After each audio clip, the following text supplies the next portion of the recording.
Welcome to the infamous edition of the Headstones and Microphones, where we use AI to step into the past through a researched, first-person simulation done through creative storytelling of history's most infamous people.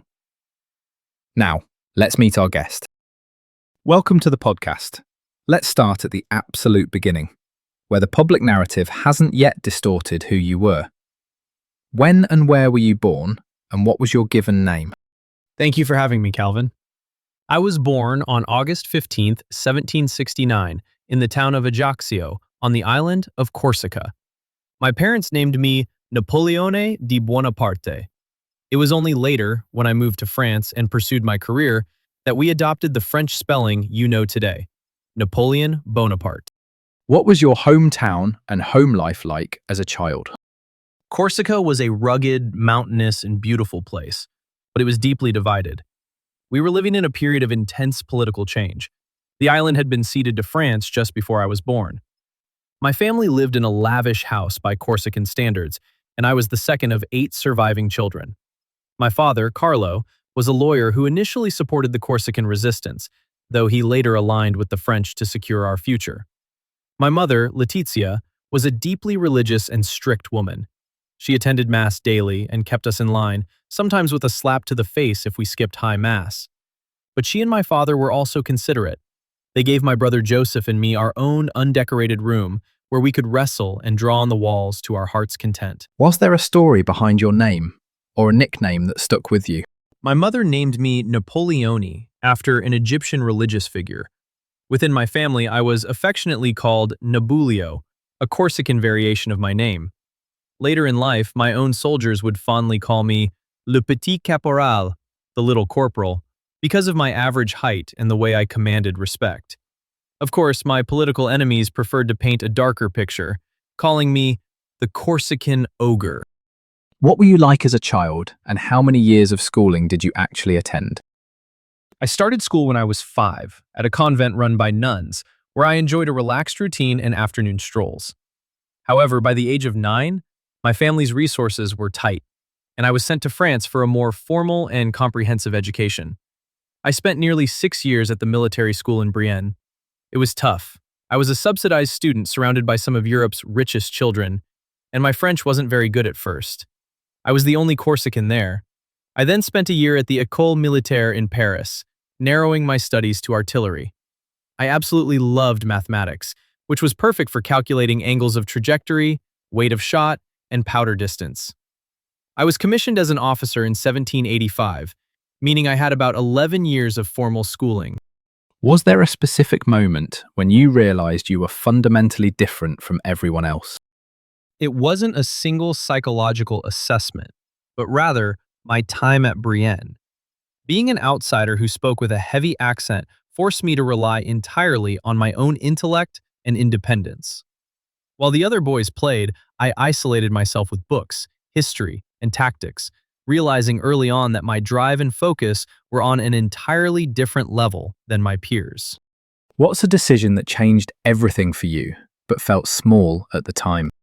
In 1793, during the Corsican Civil War, I chose to break ties with the Corsican nationalist leader, Pasquale Paoli. At the time, it felt like a difficult internal family conflict, but it forced me to completely withdraw my support from my homeland and move my entire family to France. That choice aligned my destiny permanently with the French Revolution. Let's talk about your early run-ins with the law. Before the world knew your name for your most infamous actions, what was your very first arrest or interaction with law enforcement? And what were the consequences? My first real arrest happened in 1794, during the chaotic Thermidorian reaction of the French Revolution. I had associated myself with the radical Jacobins, and when that political faction fell from power, I was briefly imprisoned. Fortunately, I was released after a short time because they couldn't prove any treasonous actions, though I remained out of political favor for a while, until my military skills were needed again. At what moment did you realize your name would never be forgotten? The true turning point was the Siege of Toulon in 1793. I was an artillery officer, and I devised the plan that successfully dislodged the British forces from the city. That victory earned me a promotion to brigadier general at just 24 years old. The national recognition and media frenzy surrounding that victory made it clear to France and to myself that I was destined for greatness. Did fame make you more dangerous, or did it simply expose who you already were? Fame and power did not change my core. They gave me a grander stage. I had a relentless work ethic and a mind built for administrative and military strategy. When I became first consul in 1799 and later emperor in 1804, I centralized authority and created the Napoleonic Code because I believed I was the only one capable of stabilizing continental Europe. Power simply allowed me to execute the grand scale of my vision. Who do you believe betrayed you first? A person, society, or your own instincts? It was a mix of shifting alliances and my own miscalculations. My own instincts pushed me too far during the disastrous Russian campaign of 1812, where I marched 500,000 men into a brutal winter. But ultimately, it was the shifting allegiances of European nations, former allies turning on me to form massive coalitions, that accelerated my isolation. What was your most unique habit or a random fact about you that would surprise people?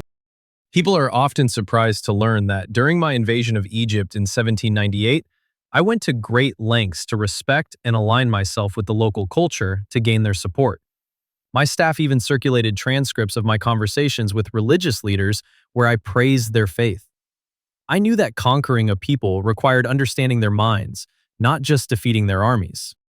What did the public never understand about the pressure you were under at the time? They never truly understood that to keep France secure, I felt I had to dominate the entire European continent. I was constantly fighting against powerful alliances built by England, Austria, Russia, and Prussia. The pressure to maintain administrative order at home while constantly defending our borders from multiple fronts was a staggering weight. Did you have any known rivalries that defined your career? My most defining adversary was Great Britain and their formidable Royal Navy, which continually thwarted my global plans, most notably at the Battle of Trafalgar. On land, the Duke of Wellington became a central rival, culminating in our ultimate showdown on the battlefield. What personal battles were you fighting privately while the world was watching? Privately, my health was a constant battle that grew worse as I aged. After 1808, I steadily put on a large amount of weight. I also suffered from severe and recurring urinary difficulties, which plagued me during the Russian campaign of 1812 and my first exile on Elba. I had to project total strength to my empire while dealing with chronic physical discomfort. What was your darkest moment, and was there ever a time you wanted to walk away from it all? My darkest moment was definitely the retreat from Russia in 1812. Watching the destruction of my grand army in the freezing snow was a devastating blow. While I didn't want to walk away from my destiny, it was the first time the illusion of my invincibility was truly shattered. What truth was hardest to escape when you were alone at night? The hardest truth was realizing that the sheer scale of my ambitions had cost the lives of millions of soldiers across the continent. When I was alone, the weight of those massive troop movements and the cost of building an empire was impossible to ignore. When the law finally closed in, how exactly were you brought to justice? Walk me through the final arrest, the charges that ultimately stuck, and the legal outcome of your trials. After my final defeat at the Battle of Waterloo in June 1815, I abdicated the throne and traveled to the Atlantic coast, hoping to escape to America. However, the British Navy blockaded the region, making escape impossible. On July 15, 1815, I surrendered to British forces aboard the HMS Bellerophon. There was no formal trial. The Allied powers had already declared me an outlaw. To ensure I would never disturb the peace of the world again, the British government passed an act of parliament to permanently detain me. They stripped me of my weapons and deported me to St. Helena, a remote volcanic island in the South Atlantic. What's the craziest rumor ever told about you, and what part of your story has been exaggerated the most? The absolute craziest rumor, and the most persistent, is that I was unusually short. British caricaturists love to draw me as Little Boney to mock me. In truth, I was around 5 feet 6 or 7 inches tall, which was slightly above average for a Frenchman at the time. I only looked short because I was constantly surrounded by the elite soldiers of my Imperial Guard, who were exceptionally tall. and because my height was recorded in French inches, which are larger than British ones. What is the biggest misconception people have about your life? The biggest misconception is that I was just a bloodthirsty, warmongering despot. People forget that I revolutionized the legal structure of Europe. The Napoleonic Code reformed civil administration, granted religious freedoms, and abolished feudalism. I viewed myself as a modernizer who brought the positive ideals of the French Revolution to the rest of the world. What would surprise people most about your ordinary human side? Perhaps how ordinary my final years were.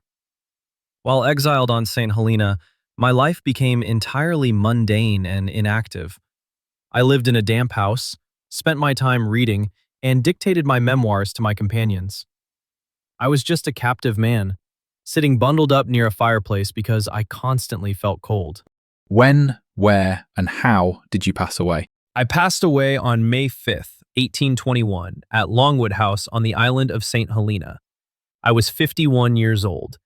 The official autopsy concluded that I died from a cancerous growth in my stomach, a disease that had caused me severe abdominal pain, vomiting, and physical decline for months. Was your downfall caused more by your own flaws or by the world changing around you? It was a combination of both. My own flaw was an inability to recognize the limits of my power, which led to overreaching campaigns. At the same time, the world was changing. My own campaigns awakened an intense sense of nationalism in the countries I conquered, which ultimately united millions of people against my rule. What past regrets did you carry with you to the end? If you could erase one decision from your life, would you, or was it necessary to become who you were? I carried the regret of the Russian invasion to my dying day. If I could erase that single decision, I would have preserved my empire and saved countless lives. My final words reflected the things closest to my heart: France, the army, head of the army, Josephine. What scared you more? Getting caught, losing power, or being forgotten? Being forgotten was always my greatest fear. I lived my life to carve my name into the bedrock of history. Losing power was devastating, but the thought of my legacy fading into obscurity was a far more terrifying prospect. When you look back now, do you see yourself as the villain, the hero, or something in between? I see myself as a man of destiny who was caught in the tides of history. I was neither a pure hero nor a simple villain. I was a conqueror who brought both war and progress, and I leave it to history to decide the balance of my legacy. Do you have any closing remarks about the interview or the stories you shared that you would like to share with the listeners before signing off? Only that history is often a fable that people agree upon. Look past the caricatures and the myths to understand the actual laws, reforms, and struggles of the era. Thank you for letting me share my perspective. And that wraps up another conversation from Beyond the Grave. Thanks for joining us on the Headstones and Microphones podcast. Remember, do better with the life you have been given and choose to do good in this life. Please help spread the word by sharing and following the pod.